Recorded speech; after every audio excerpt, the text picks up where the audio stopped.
I didn't know what I was going to be talking about, and I asked my PR person this morning, what am I talking about? And she said, well, anything you want to. And I said, okay.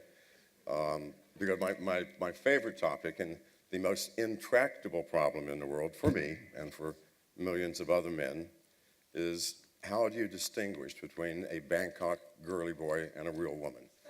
So, I mean, for some people it's not an issue maybe. For others it might be. So, however, she said, no, that's too political. We have no clue what the Donald Trump administration is going to do in relation to Thailand. So we avoid political topics. Bitcoin. There's been a lot of talk recently about China and China's moves to, in some people's minds, crack down on Bitcoin, and I think in the right people's minds, provide a great deal of legitimacy. My first wife was Chinese. When I met her, she spoke very little English. I spoke absolutely no Chinese. When we left, I was completely fluent in curse words in both Cantonese and Mandarin, and that was about all I got out of that relationship. I did keynote the Chinese National Security Conference in Beijing in August of some 7,000 people, the largest group I've ever spoken to, where I met Ji Hanwu, the CEO of Bitmain, and a whole bunch of other very important people. The Chinese are way too smart not to know that some cryptocurrency is going to become the world standard. I mean, this is a fact. The Pandora's box has been opened. You'll never get it closed. You will never get altcoins back into that box, no matter how governments may complain, no matter how scary it may be for collecting taxes. The world is going to change. The Chinese know this. And the Chinese virtually are in control of Bitcoin now. So they are not going to kill their prodigal child, not the one that's going to bring them in the future great control and power in the world. So believe me, what China has done is added legitimacy. It's taken away much of the underbelly, the darkness, the Bitcoins on the dark web, this aspect which puts people off. So in my opinion, I don't know why the price went from $1,100 to $770 suddenly. It should have gone up by a factor of 2, and it will. The world will catch on. My company, MGT, what do? We're I think the leading cybersecurity company in the world, only because I'm leading it. 10 years ago, I said that the current paradigm of protection, which is antivirus software and everything that branches off from that, is non-functional. And it clearly is non-functional. I mean, just look at all of the hacks that we've had. Office of Personnel Management, a 15-year-old boy took from the FBI 30,000 records of every undercover agent and published them on the dark web. Now, all of these companies and agencies are protected by the most up-to-date software. It just doesn't work anymore. But that's an aside. We are also in the Bitcoin business. We have 5 petahash that we're running in the state of Washington. By mid-March, that will be 40 petahash. We've cut a deal with Bitmain to create what we think is going to be the world's largest pool, oddly enough called the McAfee pool. And that's going to be running in the state of Washington. So we're heavily into Bitcoin. Now why? Why would a security company be in Bitcoin? Well, for the obvious reason that the blockchain is now being applied to every aspect of cybersecurity. And at some point, Bitcoin mining, obviously, in 10 years, there are going to be, 5 coins left? That cannot possibly be a business model. But those companies that are leaders in the mining field will become the transaction processors, because every company in the world, at some point, is going to have every transaction, every packet that's transmitted on every network, part of a blockchain. Why? Because it's the only way to guarantee that you don't have a hacker in your system or that you don't have a rogue employee. Even individuals, I don't know if you considered what's happening with the Internet of Things. Your own home is going to become a very complex network. You might come home one day and your key no longer works to your house, and the police arrest you for doing a DDoS attack on your neighbor. And if you've been putting everything in a blockchain, you unwind all this and find out that the refrigerator became friends with the thermostat, and they decided to kick your ass out, and it was the washing machine that did the DDoS attack. And, but don't laugh about this, because seriously, when the DYN hack, which brought down half of the internet in America, you know who did that? CCTV cameras and refrigerators all over the world. So the Internet of Things is going to be a big thing. But these are all just asides. What I really want to talk about are two things. Why is the Bitcoin field so small? Why are there so few users considering the power and the utility? And the second thing is the absolute foolishness of having software wallets. Being in the security field, I go out of my way to get infections on everything that I have, my laptops, my phones. The easiest way to do it is to visit any porn site in the world. Now, seriously. And periodically I'll log on to Xhamster, Pornhub, and so on and so forth. And a month and a half ago, there are thousands of people who pay Pornhub to, when you log on, you get a little screen that goes, you have a virus, click this button within 30 seconds or whatever. Well, half of you idiots actually push the button. You know, what you do is you just get rid of the page, X the page, and get on with your life. But I don't. I actually click the button because I want to get infected, because I want to know what the latest software is that we have to fight and how they're actually doing it. So when that thing first appeared, it was about 2.5 months ago. It was one of these flashing things. You've got a virus. You know, click this button now within 90 seconds or whatever. Well, I clicked the button. The next day, 5 of my Bitcoin wallets were emptied. Now, I have every wallet in the world for almost every currency. Why? Because I'm looking at companies that do exchanges, exchanging Bitcoin for Moneros and Moneros for Ethereums and so on and so forth. So I'm always testing these things. The only wallet that did not disappear was Mycelium. Now, if any people here like Mycelium, don't clap yet, okay? Because, but oddly enough, nothing was taken out of Mycelium. 3 days later, I go into Mycelium to do a transfer into Ethereum, and a half an hour later, my Mycelium wallet is gone. Why? Because here's what I'd forgotten. Among the things that were downloaded on my system were key locking software, and obviously screen capture. So Mycelium has a six-character code before you can actually proceed with the transaction. As soon as I type that code in, whoever's monitoring my phone now had my code for Mycelium, and it was empty. So this is unique because I go out of my way to get every piece of malware in the world.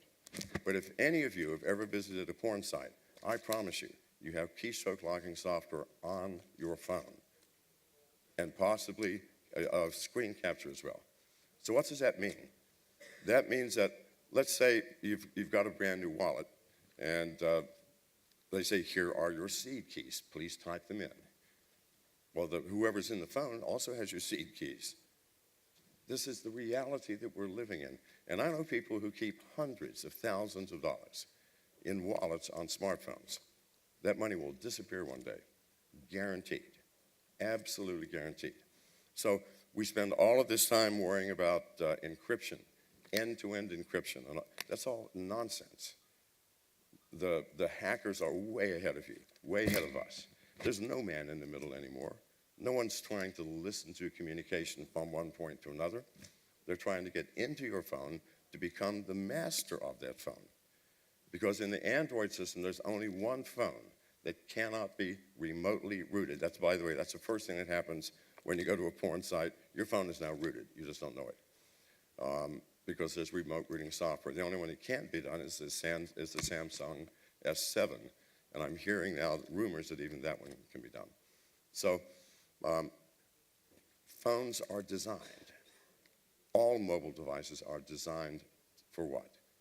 To be spy devices. Why? Because they sell to marketers everything they can possibly find out about you. Your location. Are you close to a store? What did you last buy?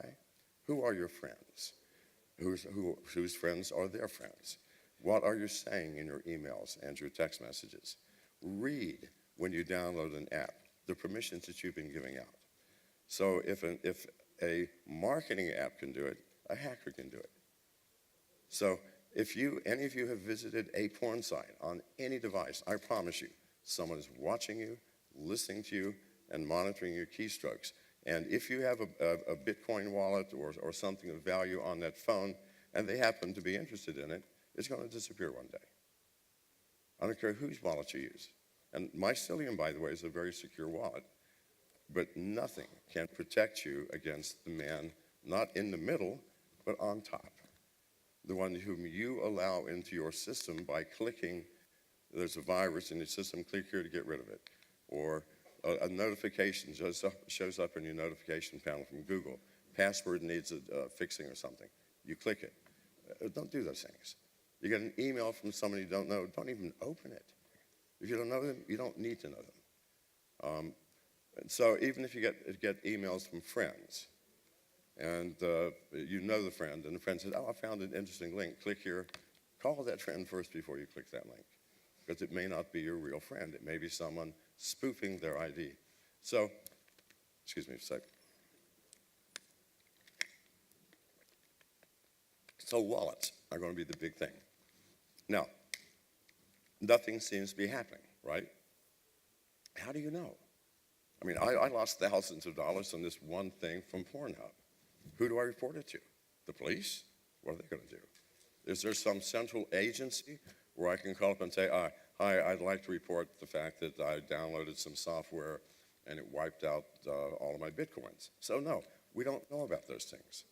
And believe me, if it can happen to me, it can happen to you. And probably has happened to many thousands of people. And sometimes you don't even know why.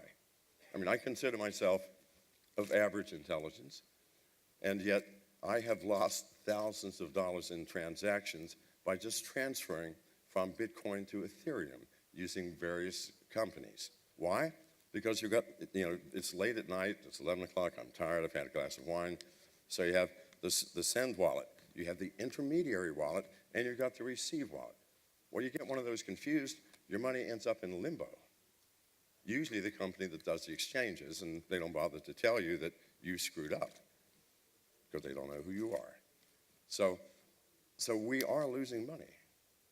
And it is flowing into the hands of bad people, and we don't even know it. But I promise you this, that somebody, and probably someone who's paying Pornhub and Xhamster millions of dollars to put this keystroke logging software in, is going to one day do a sweep, and 200,000 people are going to lose everything that they have in Bitcoin on every mobile device that they have. So unless you're testing things like I'm doing, and your wallet is on a computer, that's of any kind, your pad, your smartphone, it's going to go away. Count on it. It will disappear. So what are we left with? You know, I'm not promoting Trezor or anything else, but we're left with the only solution that you have, and that is it's got to be a hardware device offline. Even hardware devices that give you your seed keys on your smartphone, well, that's stupid. Who cares if it is a hardware device? Because if you have keystroke logging software or screen capture software, then the hackers have it anyway.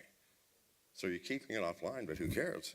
They've got your seed keys. They can restart it anywhere they want. So be aware, and I promise you it will happen, and it will be a shock to the world, and it's going to affect the price of Bitcoin. Can you imagine 100,000 people lose, millions of dollars in Bitcoin hacking sweep? Because they're going to do it in one day. The Russian hackers, the Chinese underground hackers, they're not stupid. They're not going to go and pick one or two or three people. No, because word's going to get around. No, they're going to do it all in one day. They're going to have bots that go into your computers. They already have your seed keys. They already have everything they need. And suddenly everybody's wallet is gone. And it will be irrecoverable. Take my word for it or not. But believe me. So we have to think of solutions that do not involve our money hanging around on devices that have operating systems that are known that can be hacked and manipulated by other people. So you got to have some hardware device. Bury it in your backyard, put it in your refrigerator, whatever. Unless it's a smart refrigerator, who knows? So that's problem number one. Problem number two, because I am looking at companies, I fully believe Bitcoin is not the only currency in the world, and we do not know what's going to happen in the future. There are a number of viable cryptocurrency alternatives that I feel might, catch up with or even surpass Bitcoin. We don't really know. But I do know this, that at some point, there will have to be a means of transferring funds from one to another. So I tried everything, Shapeshift. I lost $9,000 over the past 6 months doing transactions on Shapeshift.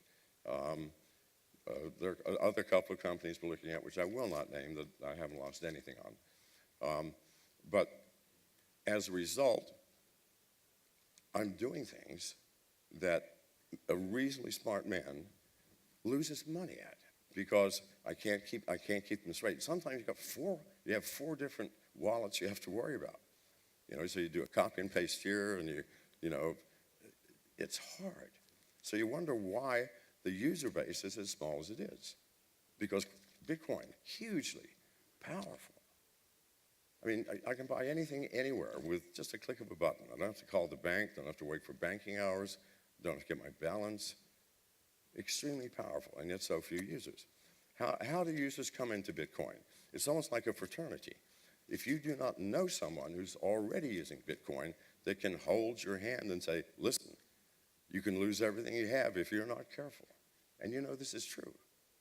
You've got to know what you're doing. Well, that's got to stop. You have to know what you're doing. I'm losing money on these transactions because there is no software that puts it all together for me. There is no interface that says, look, I've got 20 Bitcoins, give me how many Ethereum that makes, and put it in this account. There's nothing that does that. Nothing. And until that happens, the exchanges are going to be impossible. Everything is made complex where it does not need to be. Why do I even need to know anything about wallet addresses? Why do I need to know anything at all about how Bitcoin works? Because if you don't know how Bitcoin works, you are liable to lose some money. Why do I need to do that? There is software whose purpose is to take all of the things that our minds have difficulty doing, believing, or understanding, and doing it for us. It's not to replace our brain. It's to take those aspects of our brain that don't function exactly perfect, because software does function perfectly. So until that happens, we're going to continue to grow at a snail's pace. But when someone puts it all together, there's one little program here, and we give the caveat, please don't keep your Bitcoins on your phone. Find some other way. Here's a bunch of hardware wallets you can use. Some of them are as cheap as $20, others, a little more, whatever. Just a little bit of advice, and then the program does everything. You want to buy Bitcoin? Okay, you can do it in a number of ways, including meeting people at a coffee shop if you want. Yes, everything done for you, so that I don't need a friend who's been using Bitcoin to say, look, you really need to get into this, but before you do, let me talk to you about it. Good God, how are you ever going to grow by doing that? So all of this effort of all of these people in this room and every room that I talk to in Bitcoin, who are brilliant people, has been placed properly in making sure the back end, we're mining, the mathematic works fine. And no one's looking at what it takes to take the average housewife, who has 3 kids and just got a smartphone, to use Bitcoin without having to give her a class of instruction or without having to hold her hand. And until that happens, it's not going to grow. Now, there are other alt currencies that are in fact looking at ways or are doing exactly what I'm suggesting the Bitcoin community do. And we have to all get together. We don't need the confusion that exists today. I mean, literally, I have lost thousands of dollars just moving Ethereum to Moneros and Moneros to Dice and Dice to whatever, literally. because I made an error. I missed a sequence. Now, did I get any of that money back? No, it's impossible. And so the same thing will happen to other people. And at some point, you will be doing this constantly, because it's not just Bitcoin. There are other alt currencies that will be as big as and as accepted as Bitcoin. You're going to have to accept this. And there will be exchanges made. And that function is going to be critical and has to be very simple. And can't let people lose money in the process. Because if your bank loses your money, I can go to the bank and say, hey, you're supposed to transfer money to this account. You transferred it to the wrong account. I want my money back. They'll give it back. Will Bitcoin? You transfer it to the wrong address, try to get it back. Doesn't happen. So, and things are running late, and I know I've got to go. So I'll be available, afterwards if anybody wants to. It's doubtful, but I'll be outside if someone wants to talk to me. And thank you very much.